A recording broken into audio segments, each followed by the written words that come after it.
और आज इसका शुभारंभ हो रहा है। इसके पूर्व भी हमने गणेश उत्सव में 10 दिवसीय व्याख्यानमाला रखी थी, जिसमें गणपति अथर्वशीष के निरूपण से पसायदान तक विविध विषयों पर बहुत ही प्रेरणादायी मार्गदर्शन हुए। ऐसे तो हमने अनेक कार्यक्रम लिए हैं, परंतु समय का ध्यान रखते हुए यहाँ उसको बताना संभव नहीं, पर केवल 1-2 कार्यक्रम निश्चित रूप में आपके सम्मुख रखती हूँ। हमने भक्ति साधना कार्यक्रम लिया, जिसमें रुद्रकम, शंकराचार्य जी का निर्वाण शतकम, राम कृष्ण प्रेम, मातृ पितृ सेवा, गो, गंगा, गीता, पसायदान, भक्ति के विविध रंगों को महाराष्ट्र की संगीत विशारद बहनों ने इस भक्ति साधना को सजाया था। पद्म भूषण डॉक्टर अशोक राव जी कुकड़े ने मैं और मेरा धर्म अर्थात हमारा कर्तव्य इस विषय पर उद्बोधन किया था।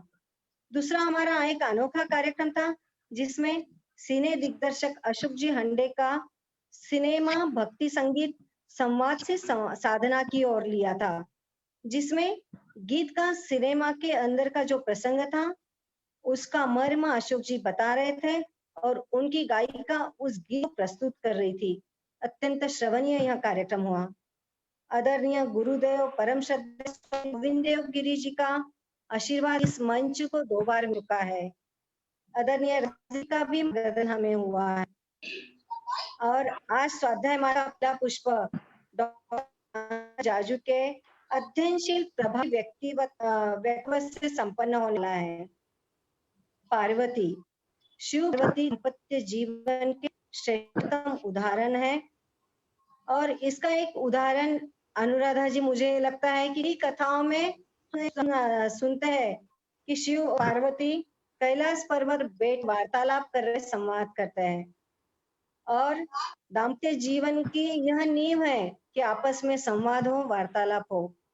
बस इसी के साथ मैं अपना छोटा सा यह प्रास्ताविक समाप्त करती हूँ और आप सभी का पुनश्च एक बार हार्दिक हार्दिक स्वागत करती हूँ। धन्यवाद।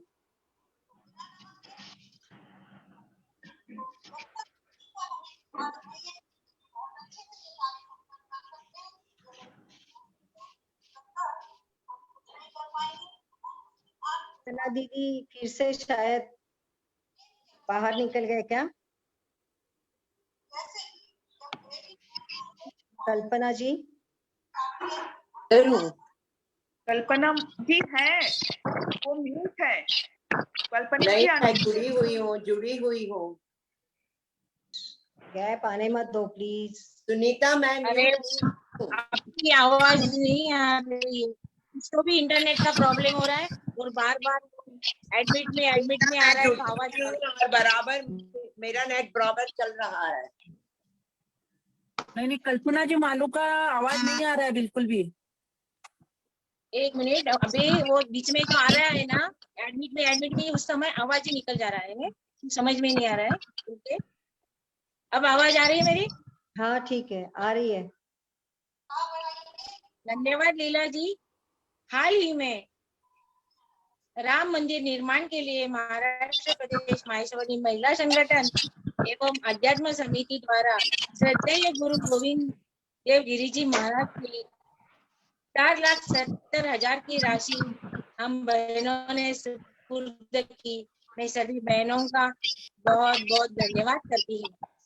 अब मैं सविनय आमंत्रित कर भारतीय महाराष्ट्र अखिल भारतीय माहेश्वरी महिला संगठन की पूर्व अध्यक्षा माननीय श्रीमती कल्पना जी गगरानी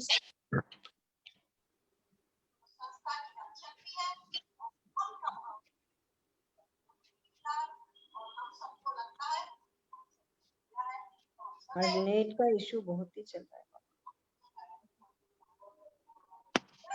के प्रगल्भ वक्तव्य एवं प्रेरणादायी वैचारिक उद्बोधन का। दीदी, मैं इतना जरूर कहना चाहूंगी, संगठन और समाज का स्वीकारा आप निभाइए। संगठन और समाज का आपने स्वीकारा दायित्व शिष्ट अनुशासन और प्यार से किया राष्ट्र का नेतृत्व। आइए कल्पना जी, सभागार आतुर में आपको अनमोल मार्गदर्शन के लिए।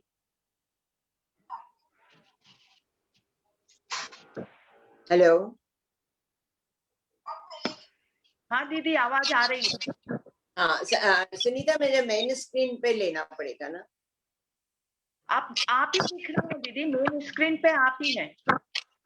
अच्छा, मुझे समझ में नहीं आ रहा था नेट की वजह से। या देवी सर्वभूते शक्ति रूपेण संहिता नमस्तस्यै नमस्तस्यै नमस्तस्यै नमो नमः। शक्ति की उपासना शाश्वत है इस देश में, और क्यों ना हो, क्योंकि शक्ति ही तो सबसे बड़ी वह ज्वाला है जिसने इस ब्रह्मांड को जीवित कर। महाराष्ट्र प्रदेश का आज का यह प्रयोजन निश्चित जितनी प्रशंसा की जाए उतना कम है, और यह संभव भी शायद महाराष्ट्र प्रदेश में ही हो सकता था, क्योंकि महाराष्ट्र प्रारंभ से संतों की नगरी रहा है। आज की तरह आधुनिक दिखावटी संत नहीं, बल्कि जीवन से जुड़े और व्यक्ति को जीवन से जोड़ने वाली महान संत परंपरा महाराष्ट्र के पास है। आधुनिकता की यदि बात करें तो सही अर्थों में आधुनिकता भी तो महाराष्ट्र ने सबसे पहले स्वीकार की है। महाराष्ट्र ने ही शायद आज भी हिंदुस्तान को यह दर्शाया है, या विशेष रूप से हम माहेश्वरी समाज को भी यह दर्शाया है कि आधुनिकता का अर्थ मात्र आधुनिक कपड़े, चलती फिरती भाषा, एक्सेंट नहीं, बल्कि आधुनिकता का अर्थ ज्ञान और परिस्थितियों को सही अर्थों में संभालना होता है। ऐसे महाराष्ट्र की महान परंपरा से जुड़ा महाराष्ट्र का माहेश्वरी समाज निश्चित आज भी इस परंपरा को कई अर्थों में निभा रहा है।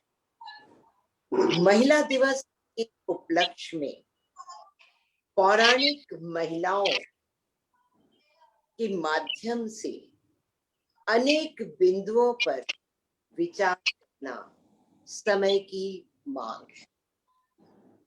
बहुत सी चीजें इस परिप्रेक्ष्य में आपको समझनी होगी और समझानी। आपने जितने भी पात्र लिए हैं, यदि मैं कहूं तो अधिकांश हमारी पौराणिक कथाओं के उपेक्षित पात्र हैं।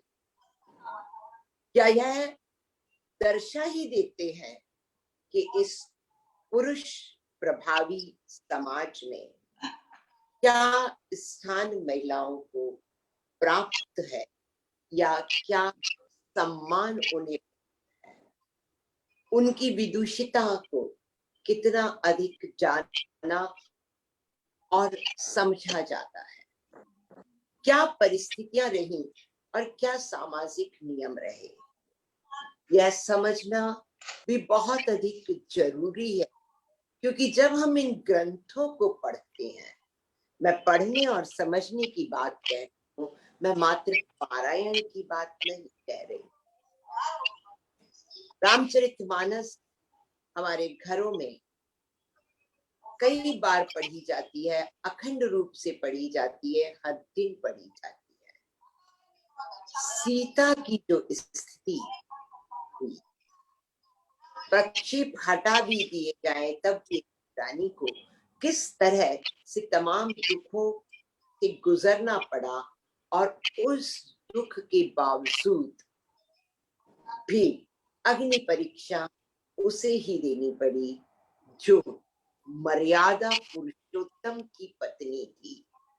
साधारण व्यक्ति नहीं थे राम, मर्यादा से इतने बंधे हुए थे कि यदि पत्नी को उन्होंने वचन दिया था, आपको प्रसंग याद होगा जहां राम कहते हैं कि माँ कैकेयी ने कहा कि पत्नी के लिए कोई उपहार ले जाओ, एक राजरानी को मैं क्या उपहार दूं, मैं आपको यह उपहार देता हूं कि मैं जीवन भर केवल आपसे जुड़ा रहूंगा। ऐसा नहीं था कि उस समाज की मान्यता मात्र ऐसी थी। राजा दशरथ की 4 पत्नी थी और राम इतने मर्यादा पुरुषोत्तम रहे कि पत्नी के खो जाने पर राजसूय यज्ञ के समय उन्होंने दूसरे विवाह से इनकार किया और सोने की सीता बनाकर उस मांगलिक कार्य को संपन्न किया। पर वह मर्यादा पुरुषोत्तम भी अग्नि परीक्षा देने के लिए बाध्य यदि नहीं भी करता तो भी मौन स्वीकृति तो जरूर देता है। आपने कैकेयी का प्रसंग आपने द्रौपदी का प्रसंग, द्रौपदी को दांव पर लगाने वाला कोई शराबी, जुआरी, कबाबी नहीं था। वह तो सत्य पर निष्ठ रहने वाला युधिष्ठिर था, धर्माधिराज था। धर्म के विरुद्ध जिसने इतना सा भी आचरण नहीं किया। आप अंदाज लगा सकते हैं कि सत्ता क्या होती है और सत्ता के लिए व्यक्ति क्या क्या नहीं करता, किन किन चीजों से नहीं गुजरता। पर इतनी बड़ी सत्ता, एक राजसूय के करने के बाद की सत्ता को भी उसने कहीं छल कपट से पाना नहीं चाहा। पूरी सत्ता समर्पित कर दी, पर जरा से झूठ का सहारा तक नहीं दिया। ऐसा धर्माधिराज अपनी पत्नी को जुए में दांव पर लगा देता है। क्या अर्थ हुआ? क्या राम गलत थे? क्या युधिष्ठिर गलत थे? नहीं, हो भी नहीं सकते। जिस व्यक्ति में इतने गुण हो, जो इन महानताओं को छुआ हुआ हो, वह गलत नहीं हो सकता। तो फिर क्या गलत था? गलत थी वह मान्यताएं,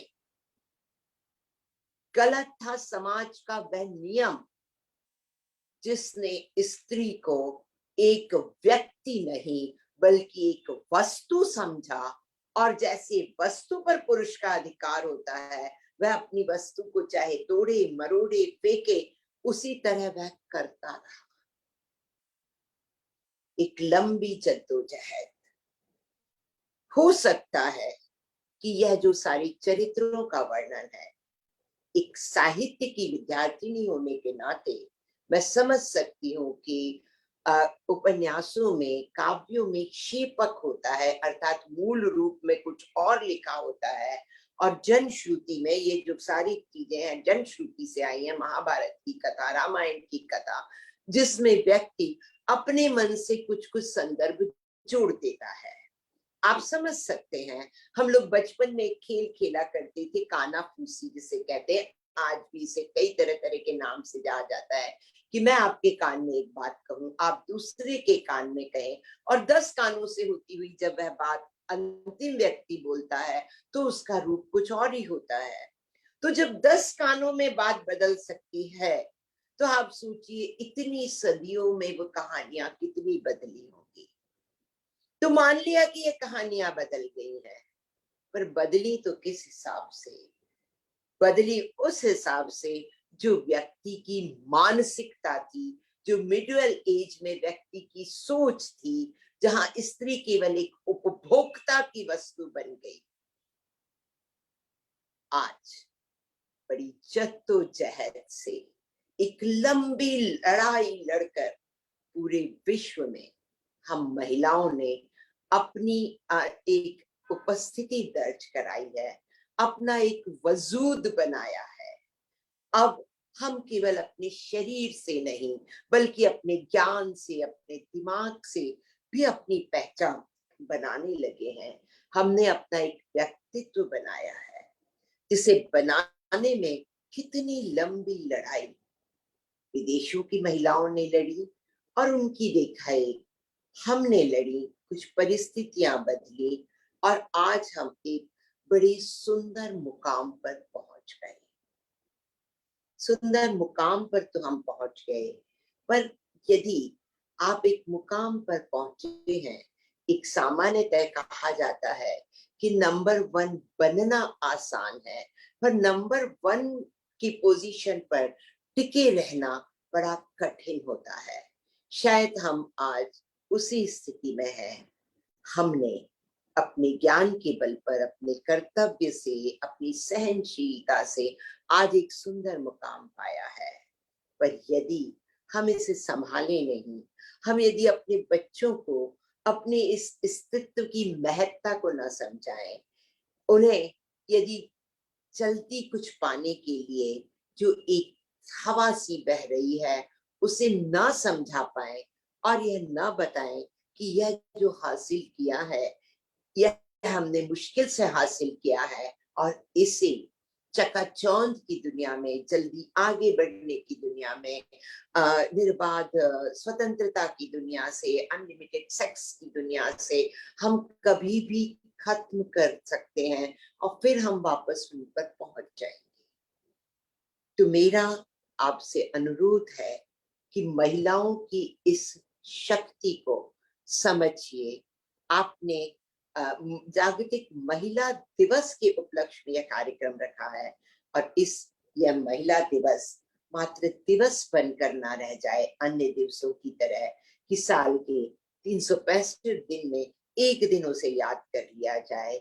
नहीं, हमने ये पाया है तो हम कोशिश करें इस जागतिक दिवस पर प्रण करें कि हम महिलाओं के इस सम्मान को अपनी क्षमता के साथ बहुत ऊपर उठाएंगे और आने वाली पीढ़ी को भी उसे आगे बढ़ाने और ऊंचा बताने के लिए ज्ञान देंगे, संस्कार देंगे।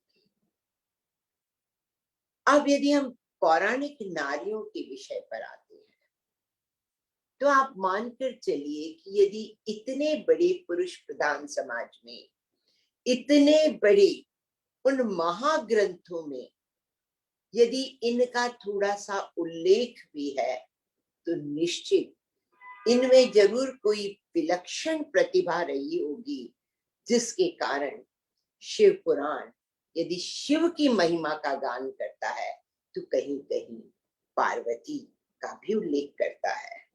रामायण की सीता यदि पूरी तरह से पश्चाताप पर मजबूर कर दी गई तब भी उस सीता का उतना उल्लेख तो किया गया जो वनवास में पति के साथ रही, पति के कई कार्यों में सहयोगी बनी। द्रौपदी महाभारत की सबसे प्रताड़िता नारी जरूर है पर उसके ज्ञान का भी उल्लेख तो है। अहिल्या, यह सभी वह महिलाएं हैं। अर्थात यदि आप जीवन में कुछ करना चाहते हैं, ऊंचा उठना चाहते हैं, तब आपको अपनी कार्यों की सक्षमता पर विश्वास करना होगा और यह भी मानकर चलिए कि जो व्यक्ति अपने व्यवसाय में, अपने कार्य में, जो भी उसका कार्य है, फिर एक गृहिणी के रूप में यदि घर की देखरेख करना आपका कार्य है तो यदि आपने उसे ईमानदारी से किया है और यदि आप उसमें बहुत ऊपर उठी हैं तो निश्चित आप में अनेकों गुण हैं जिसके कारण ही आप आगे बढ़े। बिना गुण के, बिना मेहनत के कोई भी व्यक्ति, कोई भी स्त्री अपने सामान्य ओहदे से ऊपर नहीं उठ सकती है। अतः यदि हमें सामान्य से ऊपर उठना है तो मात्र जप करके, तप करके कार्य नहीं हो सकता। सीता, द्रौपदी, अहिल्या को दिन रात जगने से, दिन रात मां गौरी के मात्र मंत्र उच्चार करके आप गौरी की तरह गौरवान्वित नहीं हो सकते। उसके लिए जरूरी है कि हम उन गुणों को आजमाएं जिसने गौरी को मां पार्वती बना दिया, उसने उसे अनसुईया बना दिया। अर्थात हम प्रण लें कि एक महिला के नाते इस महिला वर्ग को ऊपर उठाने के लिए हम गुणों से अपने आप को भरेंगे और दिन रात उनका प्रयोग करके ज्ञान को ग्रहण करते हुए अपने जीवन में ऊपर उठने की कोशिश करेंगे क्योंकि केवल किसी का नाम रख लेने से, किसी की तरह आचरण करने लगने से, किसी की तरह पहनना करने से, किसी की नकल करके बोलने से व्यक्ति बड़ा नहीं होता। व्यक्ति बड़ा होता है ज्ञान से। आज इस उद्घाटन सत्र को उद्घाटित करते हुए मैं आपसे नम्र निवेदन करूंगी कि अपने व्यक्तित्व को और अधिक निखारने की कोशिश कीजिए और संतति के रूप में आने वाली पीढ़ी को भी इस मर्म को समझाइए। आज आप जिस महान प्रतिभा से, जिस महान चरित्र से, जिस महान पौराणिक माता से शुरुआत कर रहे हैं अपने इस कार्यक्रम, निश्चित पार्वती से बहुत कुछ हम सीख सकते हैं। पार्वती के जीवन का उतार चढ़ाव, दक्ष के घर से लेकर, पहुंच हो गया है दीदी, शायद पहुंच हो गया। आप यहीं पर करें। आज की जो प्रमुख वक्ता हैं अनुराधा जी जाजू, निश्चित तौर से जब अनुराधा पार्वती पर बोलने के लिए आई है तो मैं समझ सकती हूँ कि पर्वत की गहराई को जमीन तक खोदकर वह आपके लिए पार्वती के चरित्र के सुंदर प्रसंग लेकर आई होंगी। अनुराधा जी को मेरी बहुत बहुत शुभकामनाएं। महाराष्ट्र प्रदेश को एक अच्छे कार्यक्रम के लिए बहुत बहुत बधाई। माँ रत्नी देवी को प्रणाम और भी मेरे जितने बड़े हैं, दीदी, लता दीदी आदि सबको नमन करते हुए मैं आपकी इस कार्यक्रम को 6 दिवसीय कार्यक्रम को बहुत सफलता मिले ईश्वर से प्रार्थना करती हूँ। धन्यवाद। धन्यवाद, धन्यवाद कल्पना जी। बहुत सुंदर शब्दों में आपने उद्बोधन दिया है। अब मैं नम्र निवेदन करती हूँ आदरणीय रत्नी देवी काबरा जी से। आप अखिल भारतीय माहेश्वरी महिला संगठन, महेश सेवा ट्रस्ट एवं एकल वन बंधु परिषद की संरक्षक पद पर विराजमान हो।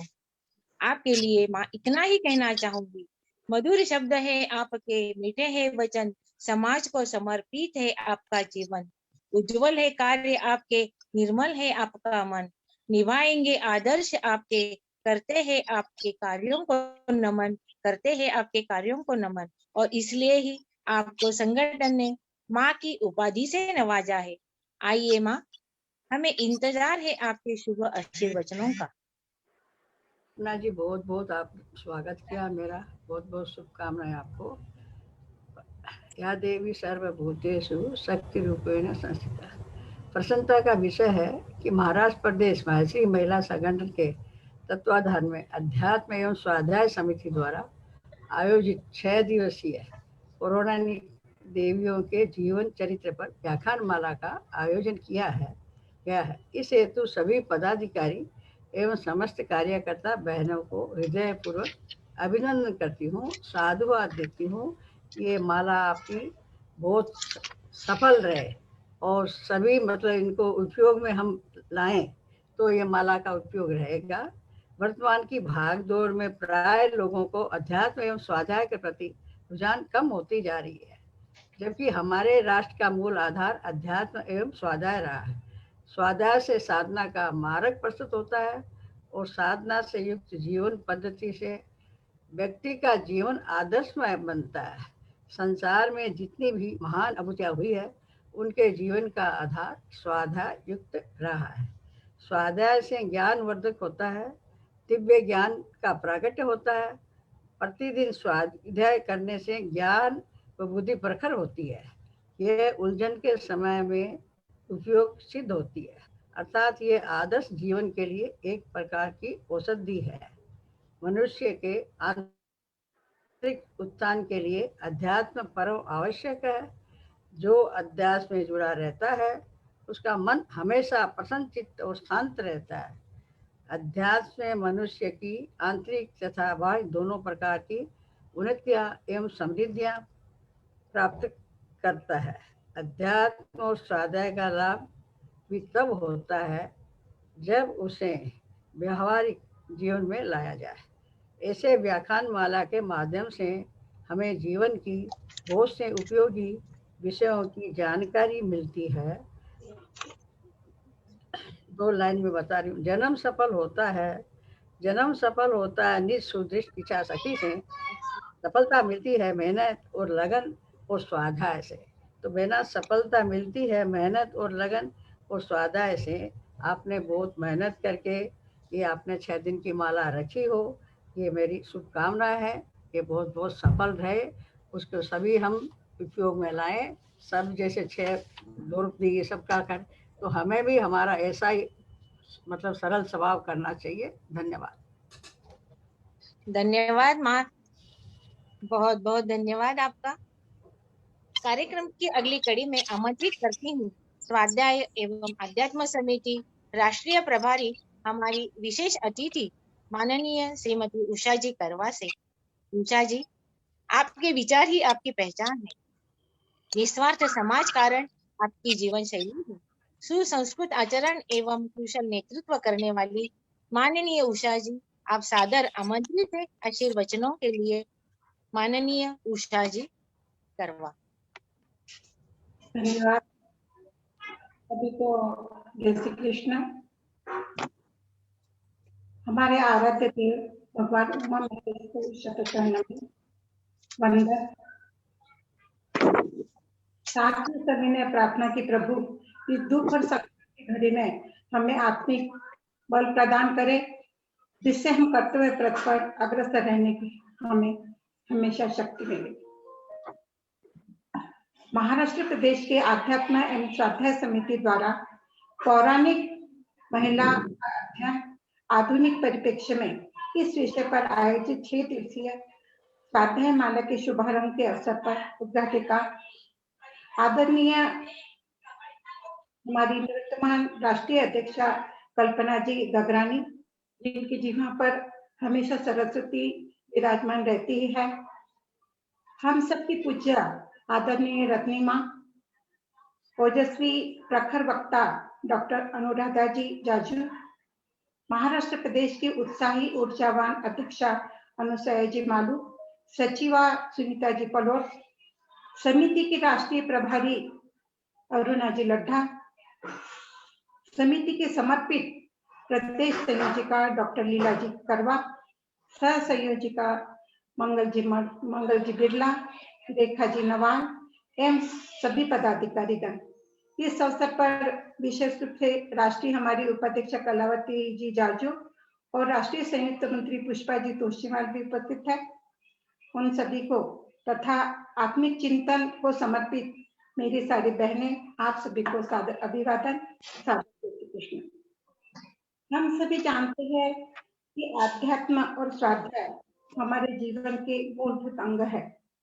हम जीवन के हर कदम पर, हर परिस्थिति में हमें आध्यात्म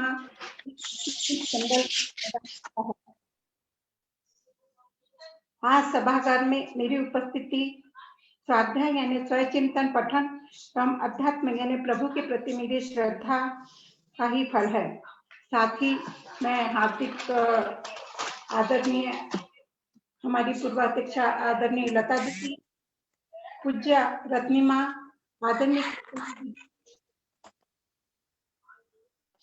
मेरी प्रिय मेरी सहचरी अपना जी और प्रदेशाध्यक्ष जी का ही प्रेम है, जिससे मेरा मनोबल बढ़ा है और आज मैं आपके बीच उपस्थित हो पाई हूँ। आप सभी को मैं हार्दिक धन्यवाद देती हूँ। प्रदेश द्वारा निरंतर अथक प्रयासों से एवं योजनाओं के तहत आध्यात्म समिति के कई नए नए आयामों को देने की दिशा को मेरी बहुत बहुत हार्दिक शुभकामनाएं हैं, क्योंकि महाराष्ट्र प्रदेश माहेश्वरी महिला संगठन द्वारा किए गए ये आयोजन केवल दक्षिणांचल की ही नहीं अपितु संपूर्ण राष्ट्र के लिए एक मिसाल है। क्योंकि इतने सुंदर कार्यक्रम आप लोगों के इस समिति को लेकर हुए हैं कि वाकई में मैं तो नतमस्तक हूँ। मैं राष्ट्रीय उपाध्यक्षा कलावती जी, संयुक्त मंत्री पुष्पा जी और सभी आयोजन की जो सूत्रधार है अनुसया जी, सुनीता जी और लीला जी करवा एवं उनकी पूरी टीम को मैं अपनी हार्दिक शुभकामनाएं प्रेषित करती हूँ कि आपने बहुत ही सुंदर कार्यक्रमों का सतत आप आयोजन करती आई है, और मैं यही कामना करती हूँ कि आप सतत इसी तरह का आयोजन करके संपूर्ण राष्ट्रीय संगठन के लिए एक मिसाल बने। आप सभी को फिर से एक बार आने वाले महिला दिवस की मैं हार्दिक अपनी बधाइयां प्रेषित करती हूँ। आप सभी को बहुत बहुत धन्यवाद, आपने मुझे इस अवसर पर बुलाया और मुझे आपको आशीर्वचन देने का एक छोटा सा मौका प्रदान किया। आप सभी को धन्यवाद। जय हिंद, जय महेश।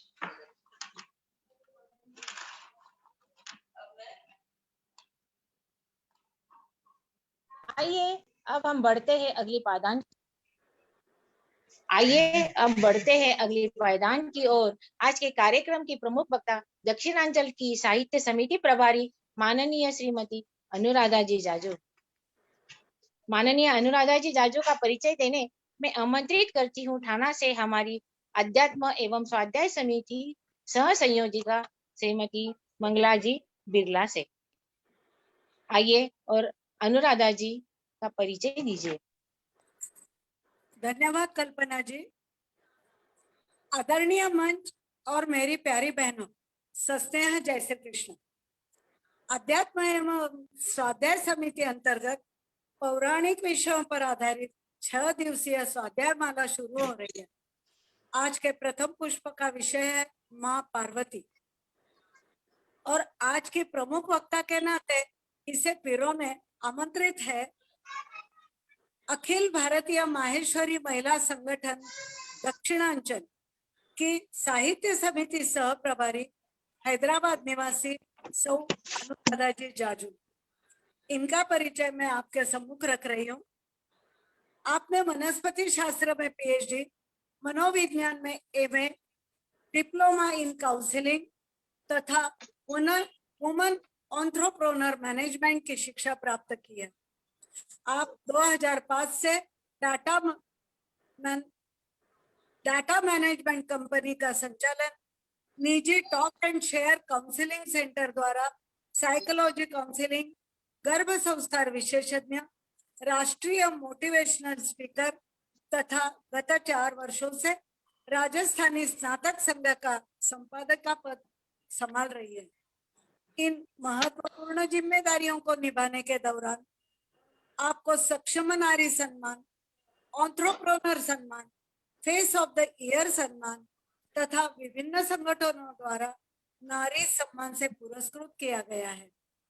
आप फाइनेंशियल सलाहकार का कार्य भी बखूबी निभा रही है। शास्त्रीय संगीत एवं भरतनाट्यम में आप विशेष रुचि रखती है। ऐसी होनहार वक्ता द्वारा स्वाध्याय माला की शुरुआत होना भी अपने लिए गौरवास्पद बात है। धन्यवाद। जय उमा महेश। आइए अनुराधा जी जाजू। धन्यवाद मंगला जी। धन्यवाद मंगला जी। माननीय अनुराधा जी, हम आपसे नम्र निवेदन करते हैं कि आइए आज के स्वाध्याय माला का प्रथम पुष्प हम प्रारंभ करते हैं। बहुत बहुत धन्यवाद कल्पना जी। सबसे पहले मैं मंच को नमन करती हूँ और कल्पना दीदी सादर वंदन, सादर प्रणाम। आपने जो जिम्मेदारी कंधों पे डाली है, आपने कहा कि अनुराधा को टॉपिक दिया है तो वो कुछ लेके आएगी। ये वास्तव में एक बहुत बड़ी जिम्मेदारी है मेरे ऊपर, इस टॉपिक को आज पहले दिन जो ये श्रृंखला है उसमें पहले दिन सबके बीच में लेके आना। रत्नी माँ प्रणाम, उषा जी करवा, पुष्पा जी तोष्णीवाल, अनसुईया जी, सुनीता जी, लीला जी एवं आपकी संपूर्ण टीम को मेरा नमन। जैसा कि हम आज के इस श्रृंखला को जो शुरू करने जा रहे हैं, जो होने जा रही है हमारी, इसमें हमने जो टॉपिक रखा है लीला जी का, जो एक विजन था कि पौराणिक स्त्रियों को जो चरित्र हैं उनको आज के समय के हिसाब से किस तरह से अगर अध्ययन करा जाए तो हम आज के समय के अनुकूल उनके चरित्र को किस तरह से हम लेके आ सकते हैं, जो आज की हमारी जो जनरेशन है उसको भी एक सीख मिले। कल्पना दीदी, आपसे विशेष मैं निवेदन करूंगी अगर मुझसे कोई त्रुटि हो तो जरूर टोक दीजिएगा। मैंने अपनी तरफ से पूरी कोशिश करी है कि इस विषय को मैं सब लोगों तक पहुंचा पाऊं, और चूंकि ये एक चरित्र मैं जानती हूँ त्रुटि नहीं हुई, और बहुत सुंदर चीज तुम लेकर आओगी और मुझे भी आज बहुत कुछ पार्वती के बारे में सीखने का मौका मिलेगा। थैंक यू दीदी। तो जैसा कि कल्पना दीदी ने भी बताया कि ये जो चरित्र हैं, जो हमारे पौराणिक चरित्र हैं, ये जन साधारण तक कैसे पहुंचते हैं या जन साधारण तक कैसे पहुंचे हैं। तो ये जन साधारण तक पहुंचे हैं विभिन्न धार्मिक ग्रंथों या किताबों या जो लिखी गई जो लिपियां हैं उनके द्वारा। तो सबसे पहले चरित्र को समझने से पहले हम यहाँ ये समझेंगे कि इनका स्रोत क्या है, किस सोर्स से ये हम तक आई है।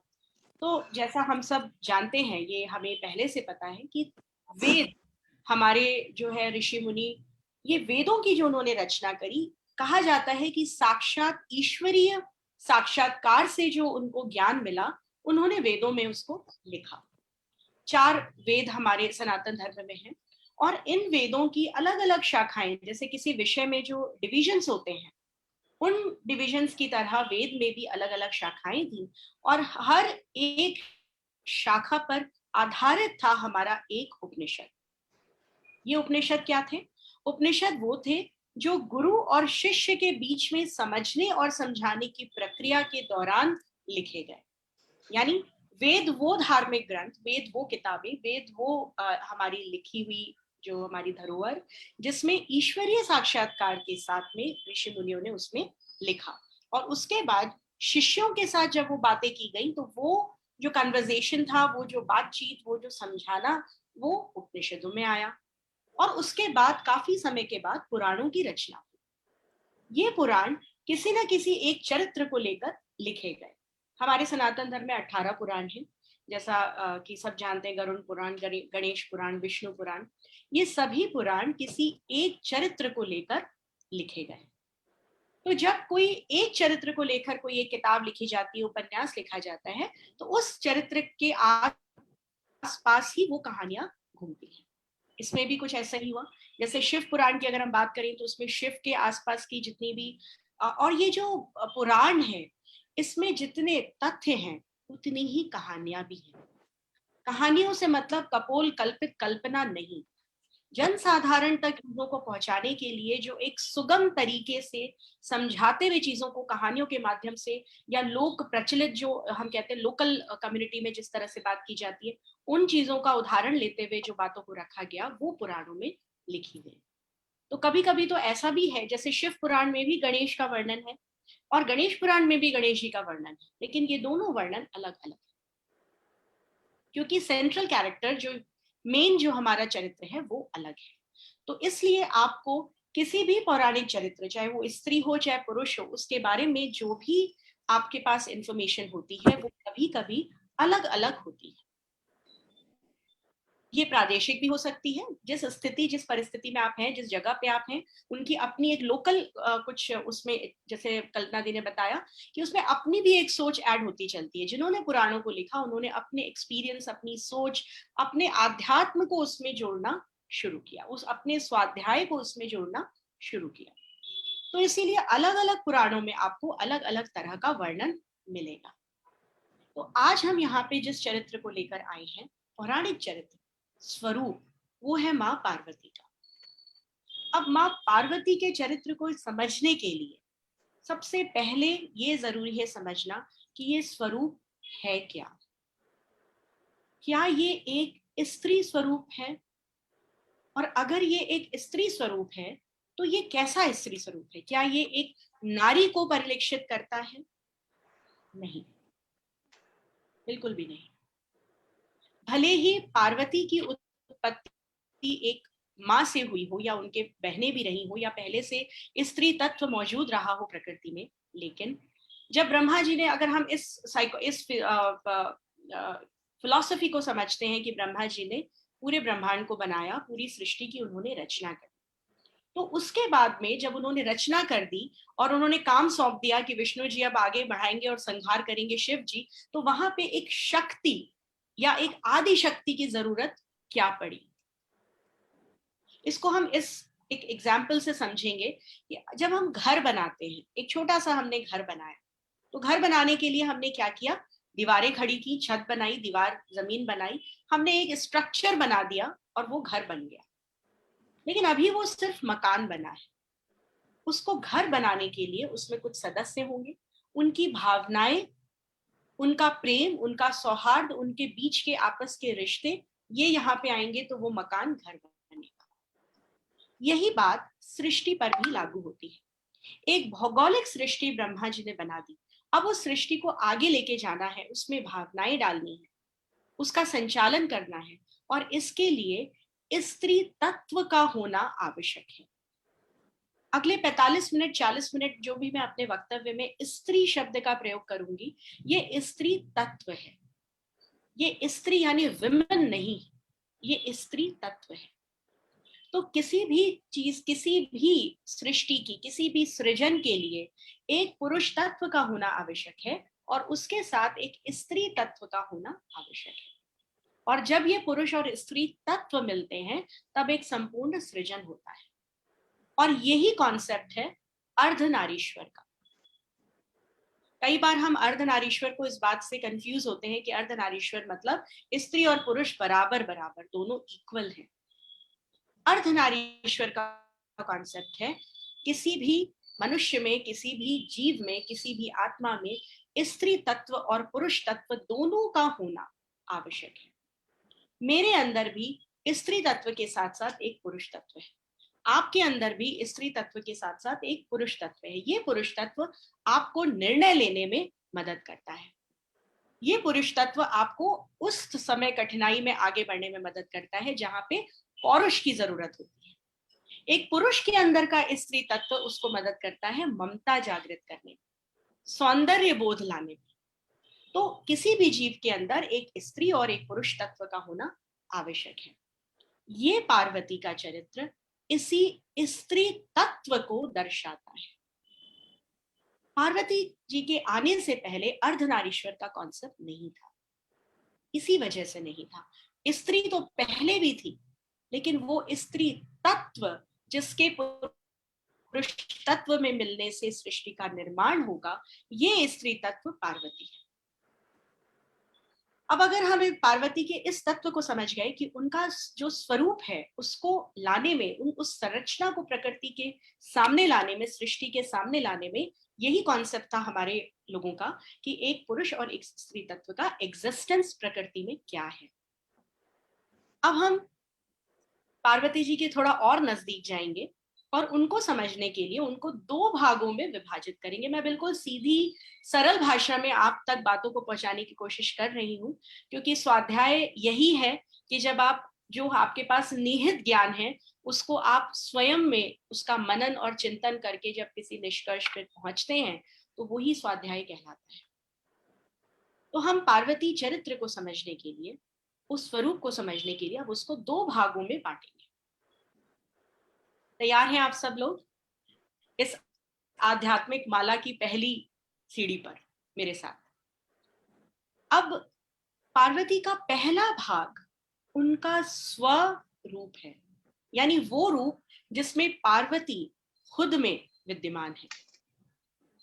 फिर से कहूंगी, हम अब पार्वती के उस रूप को समझने की कोशिश करेंगे जो स्वरूप है, यानी उनका खुद का रूप, जिस रूप में हम पार्वती की पूजा करते हैं, जिस रूप में पार्वती जी पूजनीय है, उस रूप में यानी उस स्वरूपा में अब हम उनको समझने की कोशिश करते हैं। हम सब जानते हैं कि पार्वती जी जो कहानियों में वर्णित है कि वो जो है वो शैलपुत्री थी और उसके बाद में उन्होंने पर्वत पुत्री थी, और उन्होंने कहा कि मैं शिव जी से विवाह करूंगी, जिसके लिए उन्होंने तप करा, बहुत तपस्या करी। तो सबसे पहला जो उन्होंने एक स्त्री जगत को समझाने की कोशिश करी वो ये कि जो हमें पसंद है या जो हम अपने जीवन में चाहते हैं वो हमें यूं ही नहीं मिलता। उसके लिए एक अनुशासन, उसके लिए एक तप, ये तप केवल बैठ के जो है वो केवल व्रत कर लेना या जाप कर लेना नहीं है। ये तप एक अनुशासन है। ये वो अनुशासन है जिसके तहत पार्वती अपने धन, वैभव, सब चीजों को छोड़कर एक संसर्ग में आई कि मुझे शिव का वरण करना है पति के रूप में। इसको मैं आगे भी लेके जाऊंगी कि इस तप और ये जो जिस तरह की तपस्या ये करते हैं उससे आगे हम आज के जीवन को कैसे जोड़ते हैं।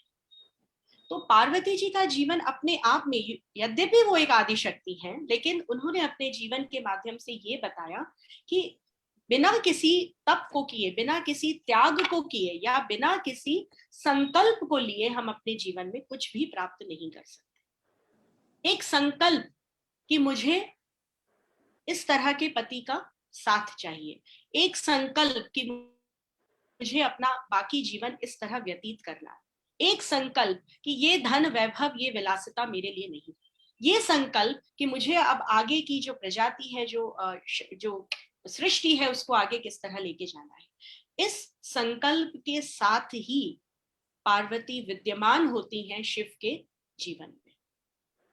यूं ही एक छोटा तप करके या माला करके या एक दूसरे पे मुग्ध होके वो शिव की शक्ति नहीं बनी, उन्होंने उस शक्ति को अर्जित किया।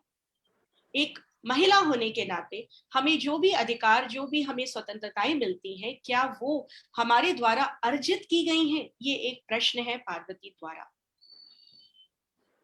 उन सभी अधिकारों को, उन सभी जिस लेवल पे हम पहुंचे हैं, वहां तक जाने के लिए हमें अर्जित करना पड़ेगा। ये है पार्वती का चरित्र। और उसके साथ में एक बहुत सुंदर फिलॉसफी पार्वती चरित्र में वो ये है कि वो बताती हैं what is the theory of detachment. Attachment क्या है, लगाव क्या है? लगाव एक बंधन है जो हमें पीड़ा भी देता है, जो हमें कभी कभी आगे बढ़ने से भी रोकता है। ये प्यार है, लेकिन ये कैसा प्यार है जो हमें कभी कभी आगे बढ़ने से भी रोकता है। पार्वती वो डिटैचमेंट है, सेपरेशन है। पार्वती वो विड्रॉल है, अपने आप को परिस्थिति से पीछे लेके आके फिर परिस्थिति का आंकलन करना पार्वती है। कैसे, किस तरीके से? पार्वती स्वयं कभी समाधि में नहीं गई, शिव हमेशा समाधि में रहे। पार्वती भी अगर समाधि में चली जाती तो फिर आगे जो आने वाली चीजें हैं उनको कौन संभालता? ये विड्रॉल है। पति एक काम निमित्त में लगा रहा, उन्होंने अपने आप को समाधि में वो नहीं लेके गई। गृहस्थ जीवन को जीते हुए, सारे अपने कामों को करते हुए, उन्होंने जब जरूरत हुई तब एक रूप लेकर वो आगे बढ़ी। डिटैचमेंट। आज अगर आप 4 सहेलियां एक जगह जा रही हैं और एक सहेली कहीं गड्ढे में गिर जाती है, तो लगाव कहता है कि आप भी उसके साथ उस गड्ढे में गिर जाए, क्योंकि आपको सहेली से लगाव है।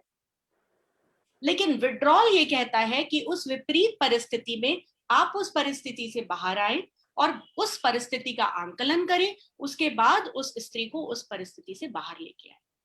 ये स्वरूप है पार्वती का। और ये हमने कई बार कहानियों के एक मिनट मुझे दीजिएगा।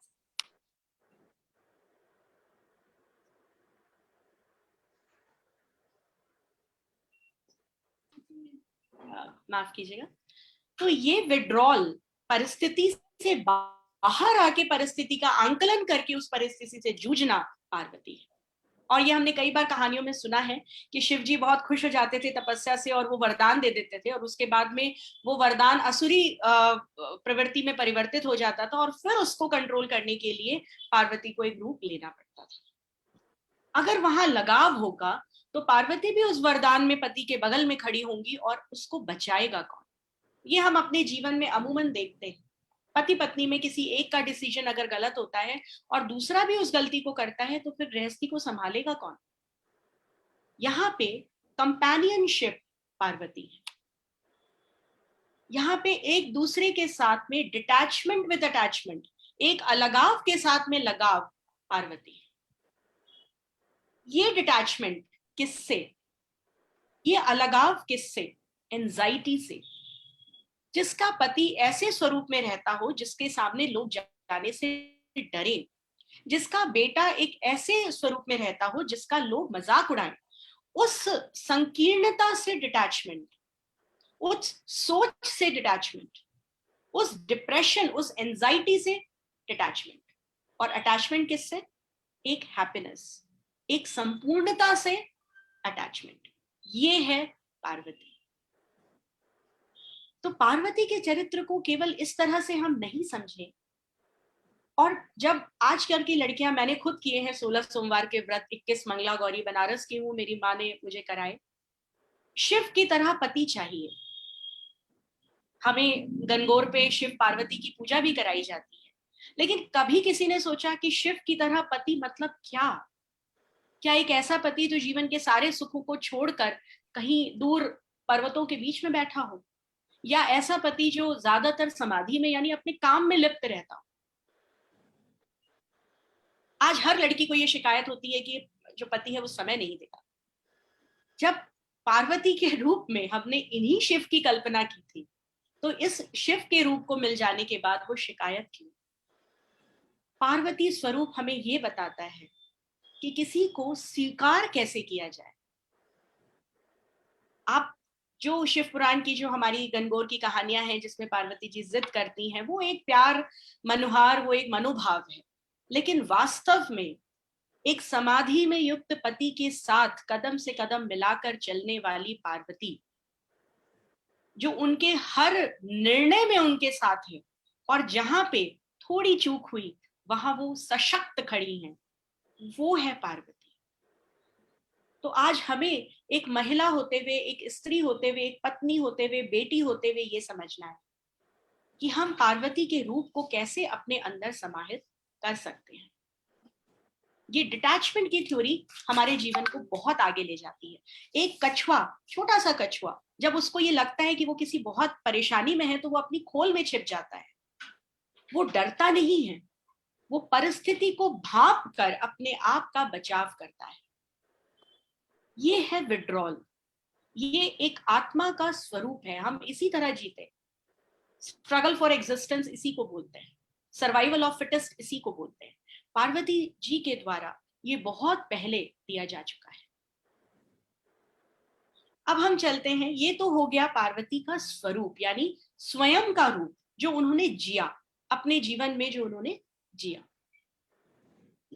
इसके साथ साथ जैसे विष्णु ने जब भी, भगवान विष्णु ने जब भी कोई परेशानी हुई या जब भी किसी का कोई हमारी सृष्टि में कोई परेशानी आई, तो उन्होंने एक नया रूप लेकर उसका नाश किया।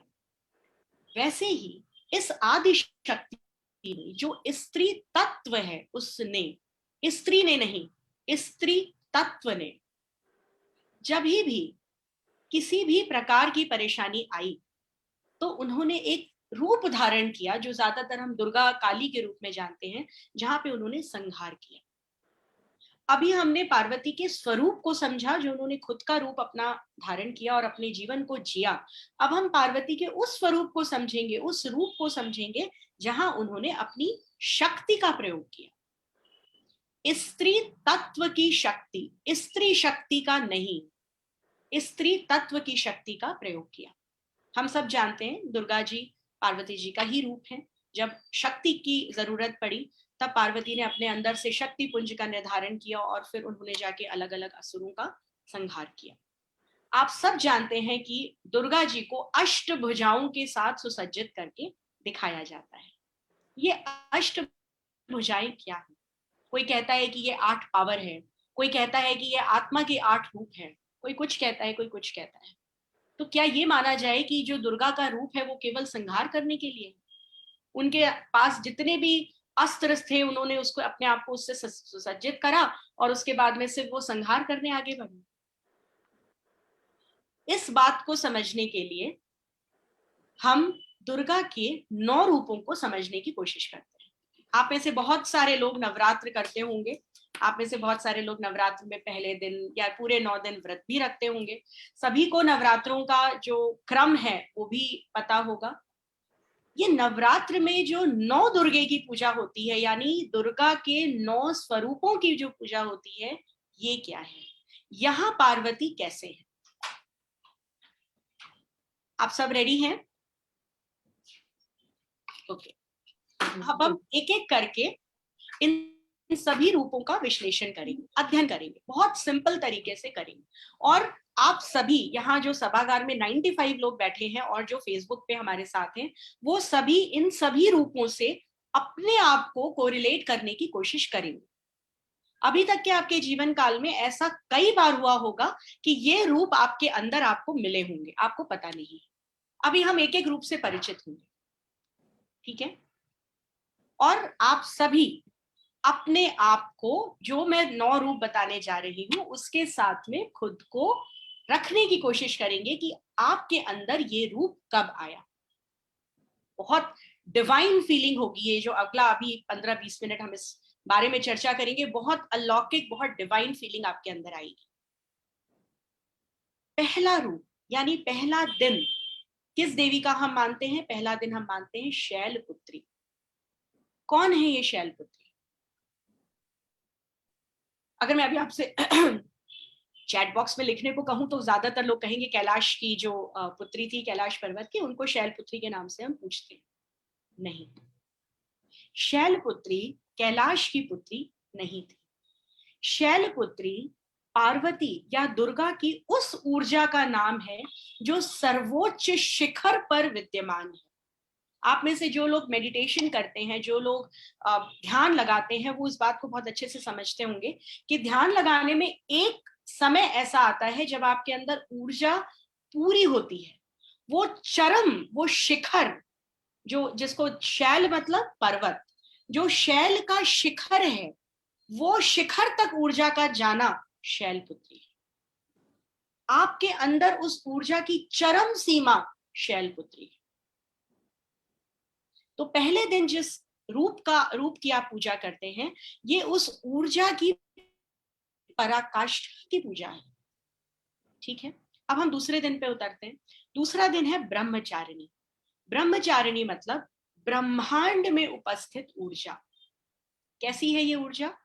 आप में से जिनके छोटे बच्चे हैं या जिनके पोते पोती हैं, वो एक लाइन सुनाते होंगे अपने फिजिक्स की क्लास में, energy can not be created, can not be destroyed. ऊर्जा को ना तो उत्पन्न किया जा सकता है, ना उसका विनाश किया जा सकता है। ये वो ब्रह्मांड की ब्रह्मचारिणी ऊर्जा है जो सिर्फ एक रूप से दूसरे रूप में जाती है।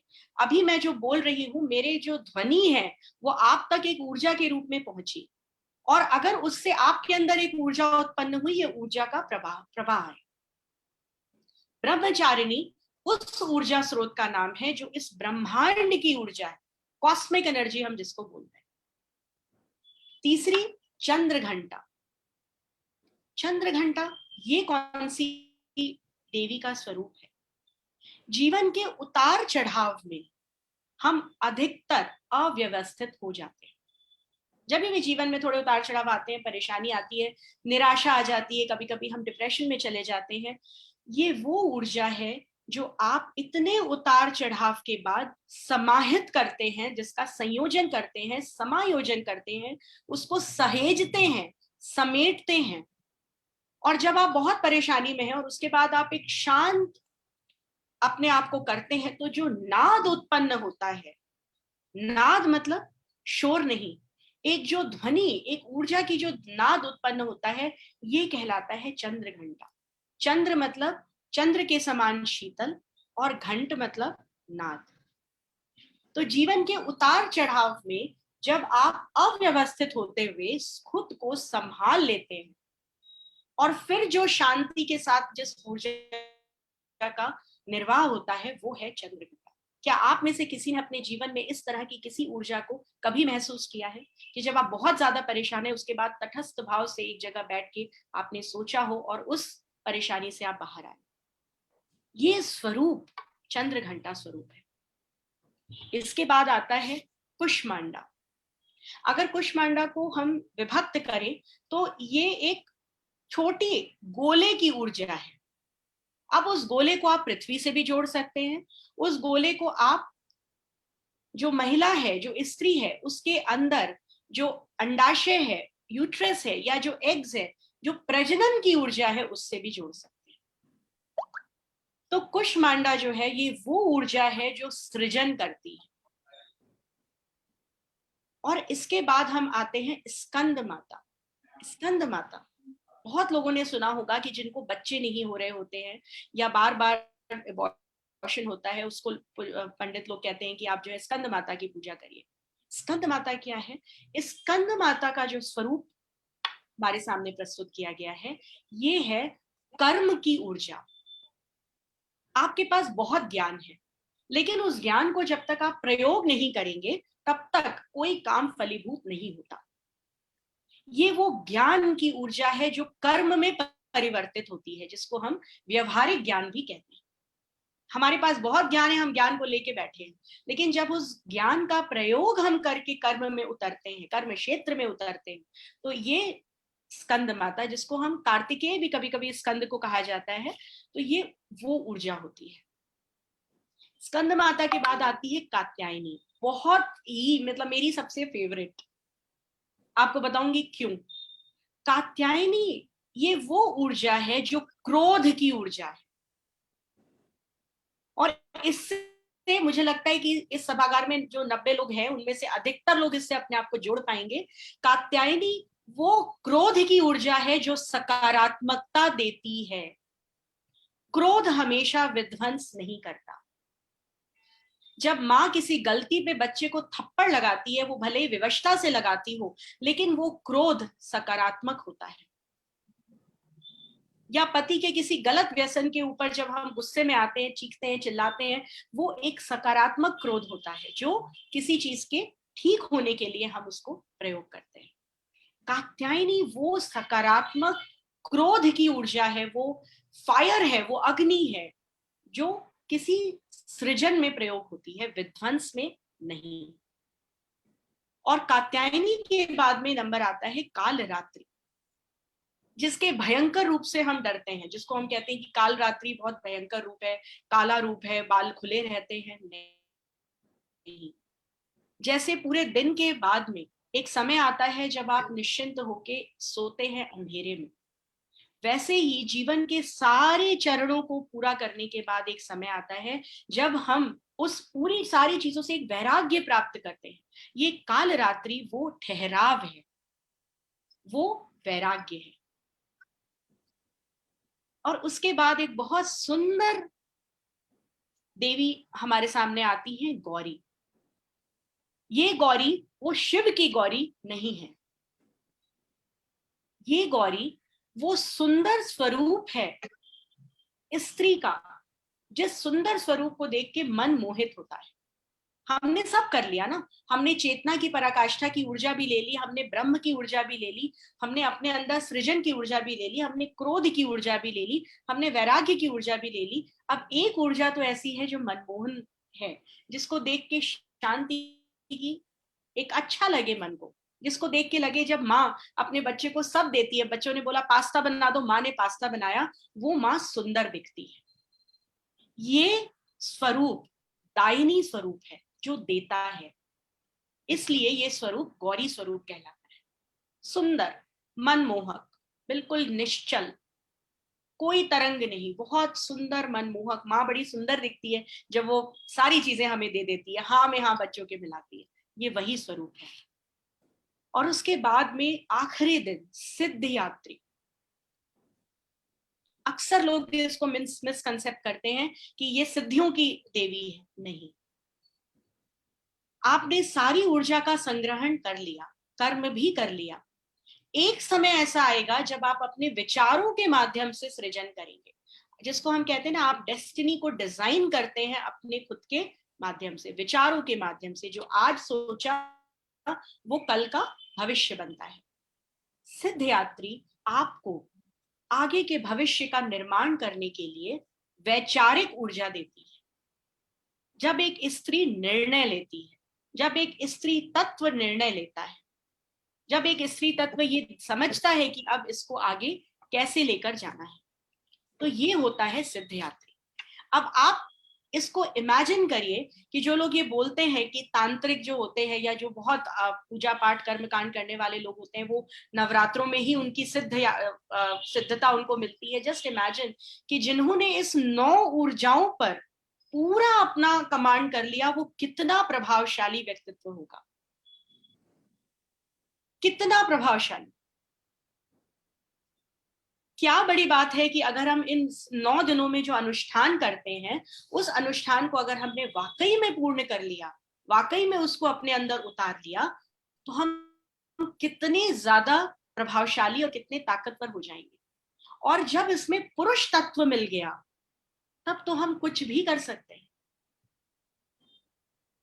ये तो केवल स्त्री तत्व है। अब इसमें जब पुरुष तत्व मिला, पुरुष तत्व मतलब पौरुष, जब आपको घर बनाना है तो वहां पे जो पत्थर रखने का काम है वो पौरुष का काम है, बल का काम है, वो पुरुष करता है।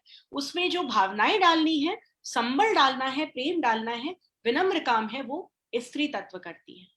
जब ये 9 स्वरूप इतनी ऊर्जा वाले हैं और इसमें जब एक पुरुष का तत्व मिलेगा और इसका समायोजन होगा, तब आप सोचिए कि वो एनर्जी कितनी ब्रह्मांड की एनर्जी होगी। लाइट ऑफ यही एनर्जी हमारे शिव में है, यही एनर्जी विष्णु में है, तो क्यों ना हो वो ईश्वर। वहां से आजा थोड़ी देर। हम ये 9 दिन जो पूजा लाइट ऑफ करना, हम ये 9 दिन ये पूजा कर लेते हैं, 9 अलग अलग देवियों के भोग बना लेते हैं, 9 अलग अलग रूपों को कर लेते हैं, लेकिन हम ये नहीं समझते कि हम रूप नहीं, हमें ऊर्जा की पूजा करनी। ये समझना है कि पार्वती के ये जो 9 रूप हैं, ये 9 रूप हमें क्या बता रहे हैं।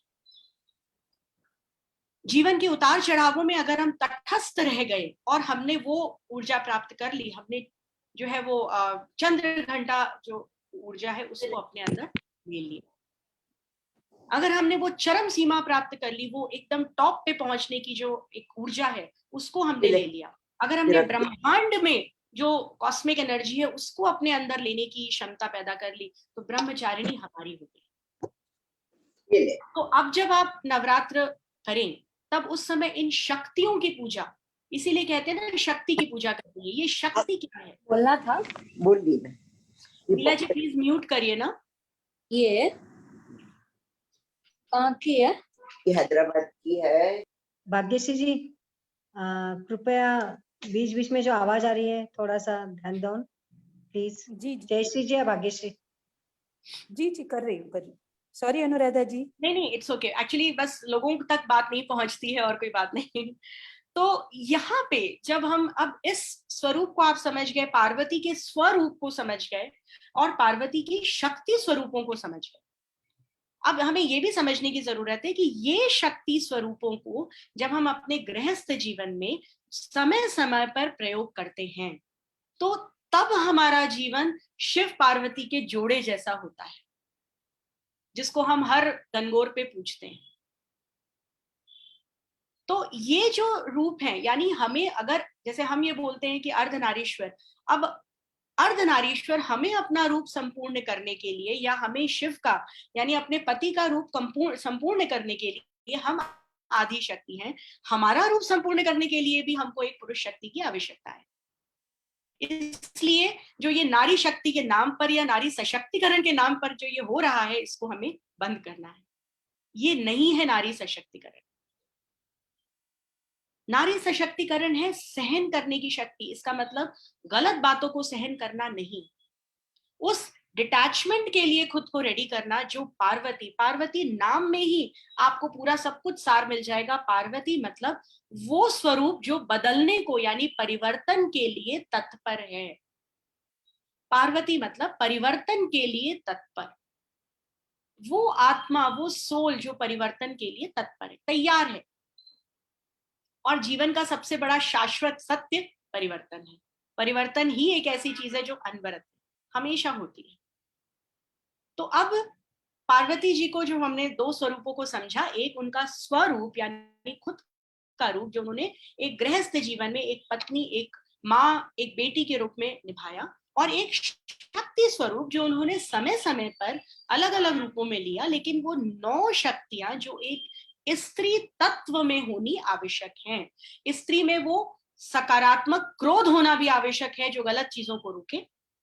स्त्री में वो शांत मन तटस्थ भाव भी होना आवश्यक है जो उसको सही गलत का निर्णय लेने के लिए प्रेरित करे। स्त्री में वो सृजन का ऊर्जा होना भी आवश्यक है जिससे वो अपनी आगे की जनरेशन को बढ़ा सके। स्त्री में वो ब्रह्मांडीय ऊर्जा होने का भी बहुत बड़ी आवश्यकता है जिससे वो जुड़ सके अपनी आत्मा को जीवात्मा से। तो ये स्त्री तत्व, स्त्री नहीं, स्त्री तत्व, हमारे अंदर के स्त्री तत्व को इन 9 रूपों से जुड़ने की जरूरत है।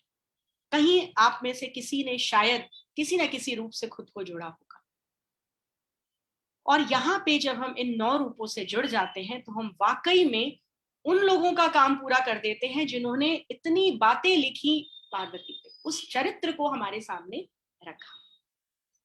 क्या जरूरत थी पार्वती को कामदेव के द्वारा शिव के मन में अपने प्रति आसक्ति पैदा कराने की?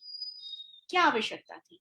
ये अलग अलग कहानियां हैं जिन कहानियों के माध्यम से इन भावों को आप तक पहुंचाने की कोशिश की जाती है, जहां पे ये समझाया जा सके कि ब्रह्मांड में या सृष्टि में या हमारे आसपास की दुनिया में पुरुष तत्व और स्त्री तत्व के संतुलन की कितनी आवश्यकता है। ये जो शक्तियां हैं, ये कौन सी शक्ति? सहन करने की शक्ति, सहयोग करने की शक्ति, कंपेनियनशिप जिसको हम बोलते हैं। आज आप कितना ही इंटरपर्सनल रिलेशनशिप के बारे में पढ़ लें, लेकिन पार्वती से बेहतर कंपेनियनशिप कौन निभा पाएगा? जहां सहयोग करने की शक्ति है, सामना करने की शक्ति है। आज बेटे का सर हटा दिया गया, उसकी जगह एक पशु का सर लगा दिया गया, और उसके बाद में ऐसा तो नहीं है कि वो भगवान है, अगर भगवान होते तो जीवित भी कर देते, लेकिन नहीं, उन्होंने ये कहा बच्चा जिस रूप में है उस रूप में स्वीकार करो। उसको स्वीकार करने की शक्ति, उसका सामना करने की शक्ति, परखने की शक्ति। हम स्त्रियों में तो परखने की शक्ति जन्मजात होती है। एक छोटा सा मुझे लगता है एक पेन भी हम खरीदने चाहते हैं तो 10 बार उसको चेक करते हैं कितने दिन चलेगा, टूटेगा तो नहीं ऊपर से गिरने पे। ये परखने की शक्ति, निर्णय लेने की शक्ति। स्त्री जब एक बार निर्णय ले लेती है तो उस निर्णय को कोई नहीं बदल सकता। भले ही स्त्री भावुक होकर निर्णय ले, भले ही स्त्री में वो भावुकता के गुण ज्यादा हो, पार्वती जी ने जब एक बार ये निर्णय लिया कि मुझे शिव का वरण करना है, तो वो निर्णय पूरी तरह से उन्होंने जिया। मैं खुद बोलती हूँ, मैंने खुद 16 सोमवार के व्रत किए। शायद शिव के रूप में पति की इच्छा की होगी, पति मिले भी शिव के रूप में, त्रिनेत्र खुले तो सबसे ज्यादा मैं ही डरती हूँ। लेकिन हमें, जब हम किसी की मंगल कामना करते हैं तो उसको पूरी तरह से अपनाने की शक्ति पार्वती है। तो आज इस आध्यात्म माला में जो हमने कोशिश करी है कि पौराणिक चरित्र या पौराणिक जो पात्र हैं जिन तक हम पहुंच भी नहीं सकते, उन चरित्रों को खुद से जोड़ने की एक छोटी सी कोशिश। हम पार्वती नहीं बन सकते, लेकिन हम एक कोशिश कर सकते हैं, एक अनुकरण कर सकते हैं। कम से कम और कुछ नहीं तो हम जागरूक रह सकते हैं कि अच्छा ये परिस्थिति आ रही है, ऐसी परिस्थिति में हमारी आराध्य पार्वती ने ये किया तो हमें क्या करना चाहिए।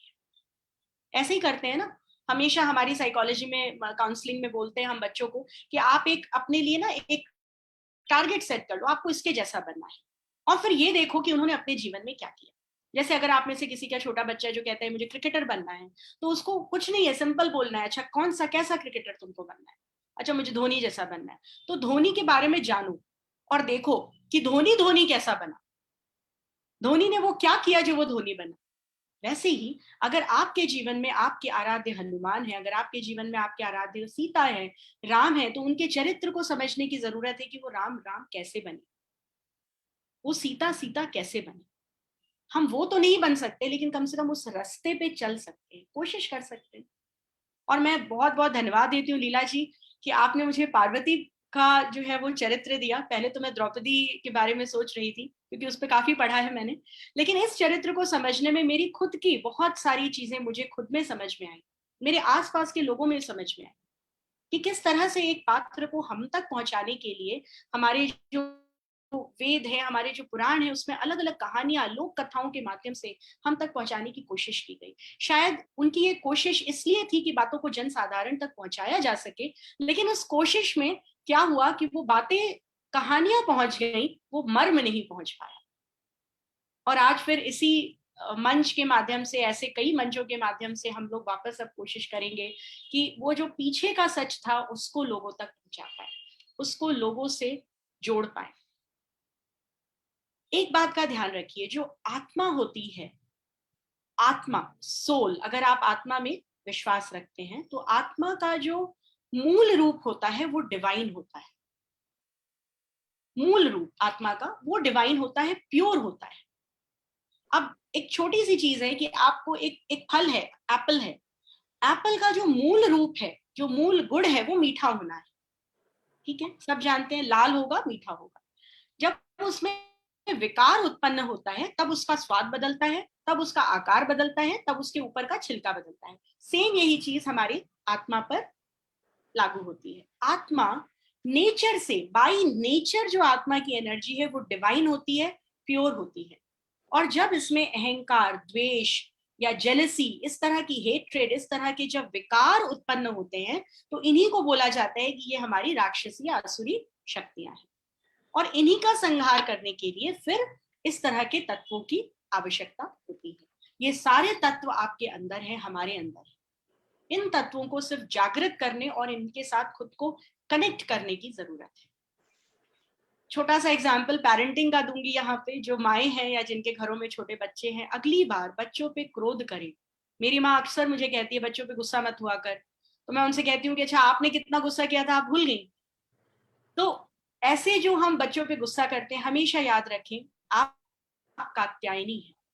आपके अंदर का क्रोध विध्वंसकारी नहीं होना चाहिए, आपके अंदर का क्रोध सकारात्मक होना चाहिए। कनेक्ट हो गए आप कात्यायनी से? The moment you get this alertness कि आप गुस्से में आ रहे हो, लेकिन ये गुस्सा विध्वंसकारी नहीं होना चाहिए, ये गुस्सा रिश्ते नहीं तोड़े, ये गुस्सा घर नहीं तोड़े, ये गुस्सा आपके बच्चे को आपसे दूर नहीं करे, ये गुस्सा पति पत्नी में कोई द्वेष न लेके आए, ये गुस्सा दो भाइयों को अलग ना करे, क्रोध विध्वंसकारी नहीं हो। और जैसे ही वो क्रोध सकारात्मक हो गया, आपके अंदर कात्यायनी स्वयं आ गई। बहुत कोशिश करी है मैंने कि बिल्कुल सरल शब्दों में आप तक पहुंचाऊं पार्वती के चरित्र को। माँ पार्वती की जो ये गुण है उनको अपने तक भी और आप तक भी अपने माध्यम से आप तक पहुंचाऊं। हो सकता है मैं सफल रही हूँ, ये तो सभागारी बताएगा कि मैं कितनी सफल रही, लेकिन ये जो पावर्स हैं इनको अपने अंदर लेके आने के लिए हमें सिर्फ आध्यात्म स्वाध्याय की जरूरत है।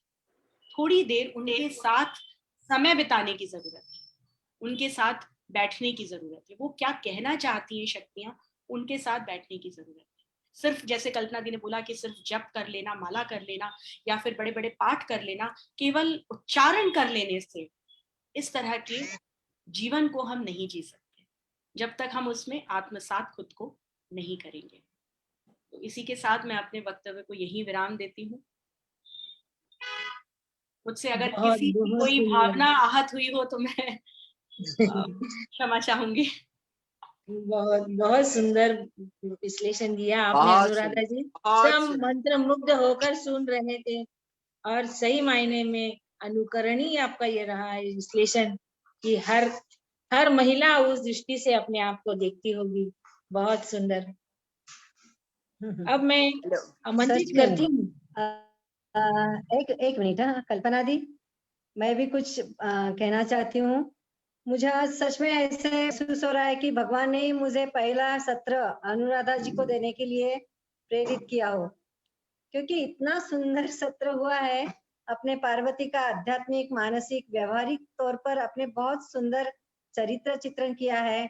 केवल चरित्र चित्रण नहीं तो अपने हर एक के अंदर उस शक्ति का दर्शन कराने का एक महसूस कराया कि आपके अंदर भी यह शक्ति हो सकती है या होती है। तो इस रूप में अपने पार्वती के दर्शन हमारे अंदर भी कराए। मैं को शतशः नमन करती हूँ। धन्यवाद। हेलो हेलो जी कल्पना दी। हाँ दीदी बोलिए। शब्द नहीं है मेरे पास तारीफ करने के लिए। बहुत ही अच्छा लगा कि पार्वती की जो सच में पार्वती है, जो व्यक्ति नहीं है, जो दोनों है, तत्व है, उसके इस रूप से जो तुमने लोगों को परिचित कराया है। तो हमारी बहनों ने जो मेरी एक बहुत इच्छा रहती कि हम समझें चरित्रों को और अपने आप को उसके अनुसार ढालें। तो अब हमारी सभी महाराष्ट्र की बहनें इन 9 शक्ति से अपने आप को सुसज्जित करेंगी। हम 9 पारायण तो करते हैं, 9 दुर्गा में आनंद करते हैं, भक्ति भजन करते हैं, वो सब हम करें क्योंकि शायद वही एक ऊर्जा होगी हमें वह सब करने के लिए। पर उसके साथ अपने आप को भी वैसी शक्ति स्वरूपा बनाएं। और निश्चित है कि आज जब शुरुआत इतने अच्छे से हुई है, यदि प्रारंभ हो प्रचंड तो सब कुछ दमखम होता है। और मैं निवेदन करना चाहूंगी बाकी के भी जो 5 दिन के वक्ता हैं वह भी अब इसी तरह भक्ति के मूल रूप को, भक्ति के साथ ज्ञान को, भक्ति की जो शख्सियत है, जो असलियत है, उसे आने वाले दिनों में इस तरह हम सब बहनों के सामने रखेंगे। बहुत बहुत धन्यवाद। मुझे मालूम है कि अनुराधा कभी निराश नहीं करेगी बल्कि हमेशा उम्मीदें और बढ़ाती जाएगी। बहुत सुंदर सुनाया अनुराधा जी ने। क्या ये आप लिखित में हमें भेजिएगा जरूर अनुराधा जी, पूछिए तो हम पढ़ेंगे। बिल्कुल बिल्कुल। बहुत बहुत धन्यवाद सभी का, माँ और कल्पना दीदी का। अब मैं जी सर। ऐसे मुझे लग रहा है कि अब अब गौरी स्तवन होना ही चाहिए, तो मैं गौरी स्तवन के लिए मैं आमंत्रित करती हूँ सरला जी चांडक को कि अब हम माँ दुर्गा गौरी का स्तवन करेंगे।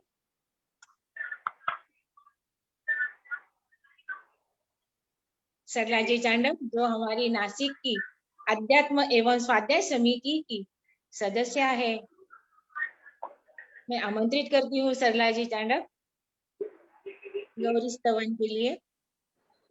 दीदी सरला जी नहीं है। अभी तो ठीक है, गोपाल चांडक के नाम से, अच्छा, गोपाल चांडक के नाम से है। Okay okay.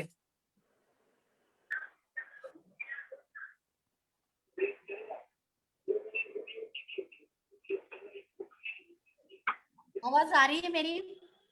हाँ आ रही है। हाँ बिल्कुल।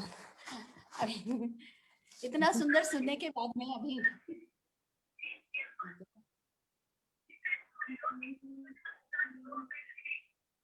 जय माँ जगत जननी चौपाइयां गुनगुना रही हूँ।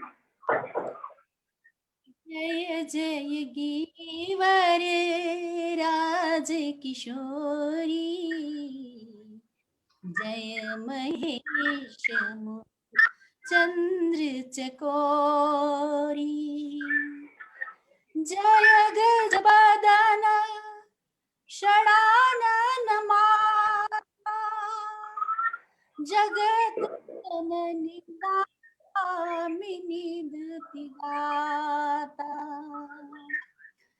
नहीं तब आदि मध्य अवसाना, अमित प्रभाव वेद नहीं जाना, भव भव विभव पराभव कारिणी, विश्व विमोही सबस बिहारी, सेवक तो ही सुलभ फल चारी, वरदाई पुरारी प्यारी, देवी पूजी पद कमल तुम्हारे, सुर नर मुनि सब होई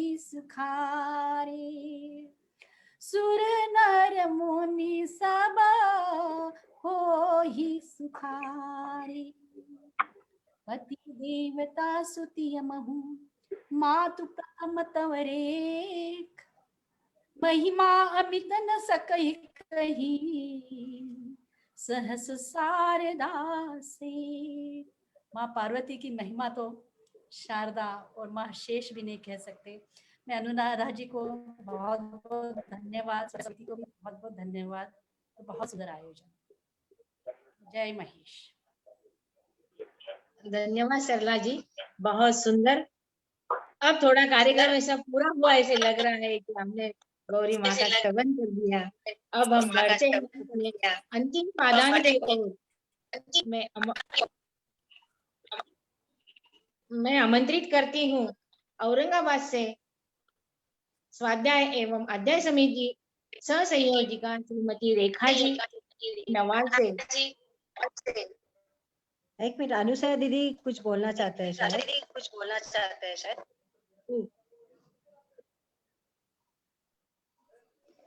मैं निमंत्रित करती हूँ हमारी अध्यक्षा अनुसया जी से।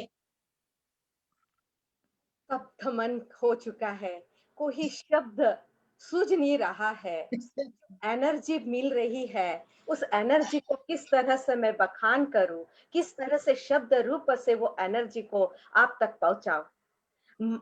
अनुराधा जी, डॉक्टर अनुराधा जी जाजू के जो शब्द थे कि ऊर्जा, ऊर्जा हमारे अंत मन में, अंत तरंग में, हर हर कोने में है, उसको किस तरह से उजागर करें। जैसे नव दुर्गा के स्वरूप को उन्होंने बताया, उसी तरह उस कात्यायनी की जो क्रोध की वो बताया कि सकारात्मक ऊर्जा जो हम क्रोध के द्वारा भी जो हमारे जरूरी है, ऐसे अनेक बातों से आज हमारे को महसूस करवाया। अनुराधा जी, सही तहे दिल से महाराष्ट्र प्रदेश की ओर से मैं आपके शब्दों से मैं आभार करती हूँ कि आज हमारी सारी बहनें कृतज्ञ है कि माँ दुर्गा का, माँ पार्वती का वह स्वरूप को भी वह देखे कि वह सच में सिर्फ पूजा पूजनीय इस तरह से ना करते हुए अपने को, उनके गुणों को किस तरह से उतारना चाहिए।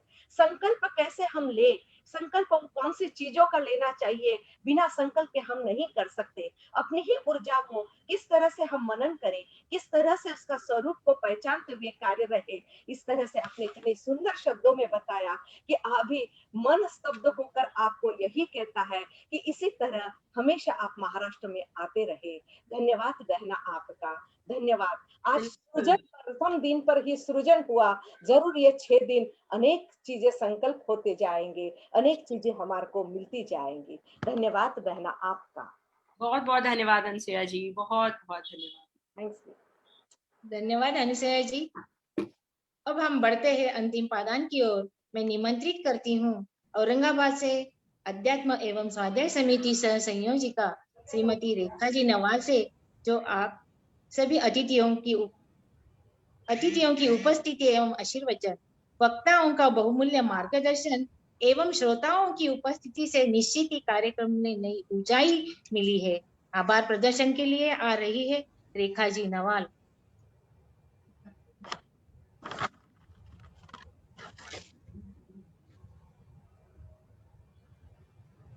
रेखा जी नवाल।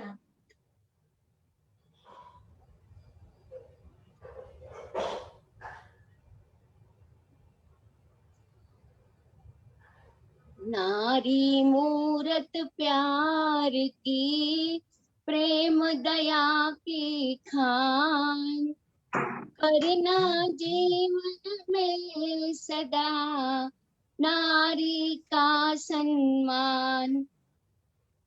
आज के इस झूम प्रांगण में पधारी हुई मेरी सारी बहनों को मैं 8 मार्च की जागतिक महिला दिवस की शुभकामनाएं देती हूँ। सभी को जय श्री कृष्ण।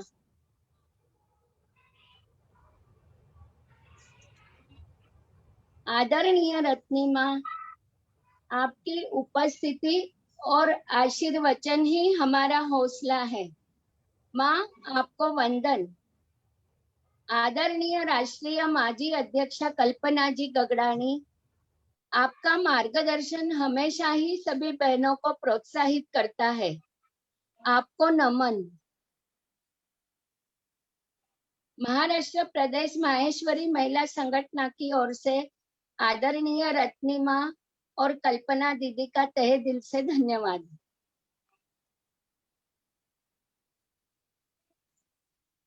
आदरणीय राष्ट्रीय अध्यात्म समिति प्रमुख उषा जी करवा, आपकी गरिमामय उपस्थिति ने इस कार्यक्रम की शोभा बढ़ाई। दीदी, आपका आभार। विशेष आभार प्रदर्शित करती हूँ आज की हमारी वक्ता दक्षिणांचल सह प्रभारी साहित्य समिति प्रमुख डॉक्टर अनुराधा जी जाजू। इन्होंने पार्वती जी का अद्भुत वर्णन किया, बहुत ही प्रेरणादायक उद्बोधन दिया। सभी मंत्र मुक्त हो गए, ऐसा लग रहा था सुनते ही रहना। दीदी, हम आपके शुक्रगुजार हैं, धन्यवाद।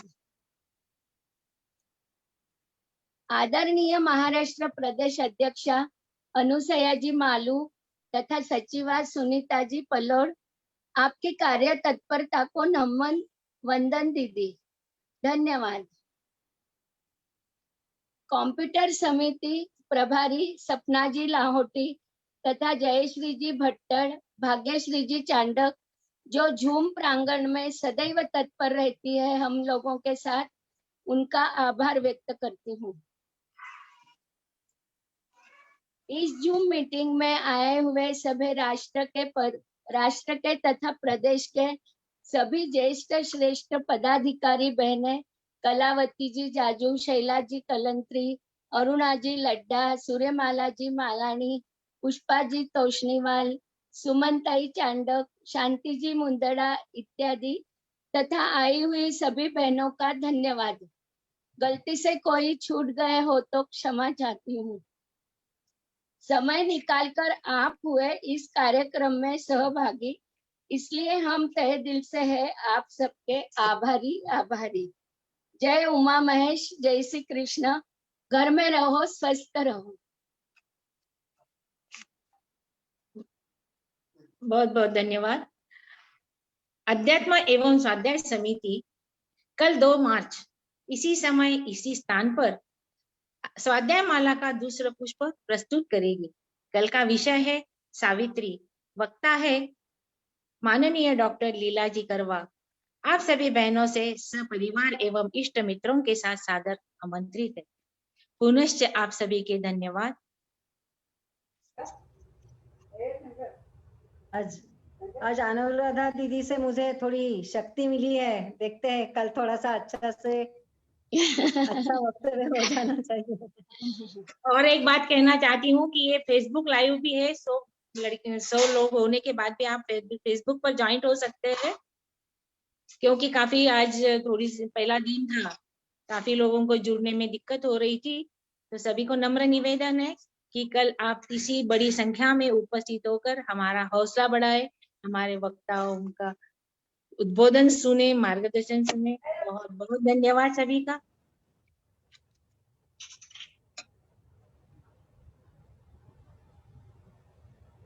लीला जी। हाँ, अनुषा दीदी, मीटिंग एंड करें। नहीं, बिल्कुल। बहुत बहुत बधाई अध्यात्म समिति पूरी कार्यकर्ता बहनों को। बहुत वंदन, अभिनंदन की प्रथम दिन बहुत सफलता के साथ निकला। बहुत कल का दिन और इससे सफलता के ऊपर चढ़ने वाला है। यही अनेक मंगल कामना के साथ जय श्री कृष्ण, जय उमा कृष्ण। आज की मीटिंग समाप्त करते हैं। मिलेंगे कल 3:30 बजे जूम प्रांगण में। बिल्कुल। जय श्री कृष्ण। जय श्री कृष्ण। जय श्री जी, समाप्त करिए मीटिंग।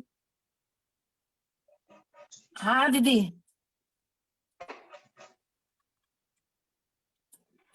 क्या दीदी?